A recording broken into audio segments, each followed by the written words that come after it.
আসসালামু আলাইকুম।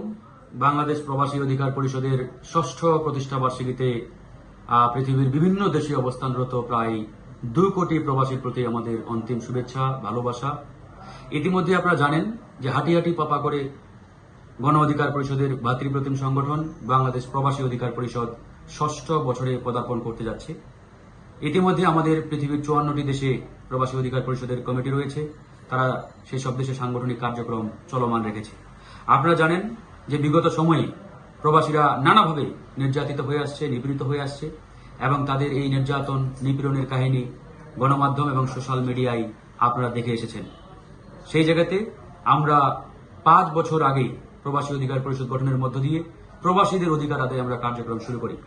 আমাদের এই আন্দোলন সংগ্রামের ফলে আপনারা জানেন বিগত সময়ে সরকার বাধ্য হয়েছে যে প্রবাসীরা পৃথিবীর বিভিন্ন দেশে নানান দুর্ঘটনায় যদি মৃত্যুবরণ করেন তাদের লাশটিকে সরকারি খরচে বাংলাদেশে নিয়ে আসার আগে ব্যক্তি পর্যায়ে কিংবা নিজের খরচে সেই লাশ বাংলাদেশে নিয়ে আসা হতো, যেটা ছিল প্রবাসীদের উপরে মারাত্মক রকমের একটা নির্যাতন কিংবা জুলুম। আমরা ইতিমধ্যেই প্রবাসীদের পরিবারগুলো যারা বাংলাদেশে নানাভাবে হয়রানির শিকার হচ্ছেন কিংবা বিভিন্ন ধরনের কষ্টে রয়েছেন তাদের পরিবারকে সাপোর্ট দেওয়া, আইনি সহায়তা দেওয়া কিংবা মানবিক দিক দিয়ে নানাভাবে সাপোর্ট দেওয়ার কার্যক্রম আমাদের এই প্রবাসী অধিকার পরিষদ করে যাচ্ছে। পৃথিবীর বিভিন্ন দেশে প্রবাসীরা যখন নানা রকম হয়রানির শিকার হয় সেখানে আমাদের প্রবাসী অধিকার পরিষদের যে সাংগঠনিক টিম রয়েছে তারা সেখানে ছুটে যান। প্রয়োজনে তারা সেই দেশের যে দূতাবাস কিংবা সেই দেশের যে হাই কমিশন রয়েছে সেই দূতাবাস হাই কমিশনের কর্মকর্তা কর্মচারীদের সাথে যোগাযোগ করে সেই সকল প্রবাসীদের সমস্যা সমাধানে কাজ করেন।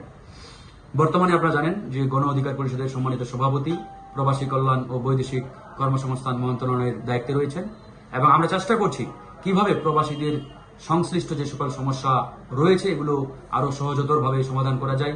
প্রবাসীরা বিভিন্ন দেশে যখন যাওয়ার ক্ষেত্রে নানা রকম হয়রানি কিংবা প্রতিবন্ধকতা শিকার হন, এই প্রতিবন্ধকতাগুলো কিভাবে আমরা আরো সহজলভ্যভাবে সমাধান করতে পারি সেই লক্ষ্যে কাজ চলছে। ইতিমধ্যে আপনারা দেখতে পাচ্ছেন আমাদের বিমানবন্দরগুলোতে প্রবাসীদের জন্য আলাদা ডেস্ক সেল তৈরি করা হয়েছে বা গঠন করা হয়েছে। প্রবাসীদের সাথে আগে বিমানবন্দরগুলোতে অনেক বাজে একটা ব্যবহার করা হতো, নানাভাবে তাদেরকে হয়রানি করা হতো, সেই জায়গাতে অনেক ইমপ্রুভমেন্ট হয়েছে। আমি বলছি না যে যথেষ্ট হয়েছে, আমি বলছি অনেকটাই হয়েছে এবং এই কার্যক্রম চলমান। আগামীতে প্রবাসীরা যাতে গর্বের সহিত মর্যাদার সহিত পৃথিবীর বিভিন্ন দেশে যেতে পারে সেই লক্ষ্যে আমাদের কাজ চলছে। আমার সাথে রয়েছেন বেনিয়ামিন মোল্লা, ছাত্র অধিকার পরিষদের সাবেক সভাপতি।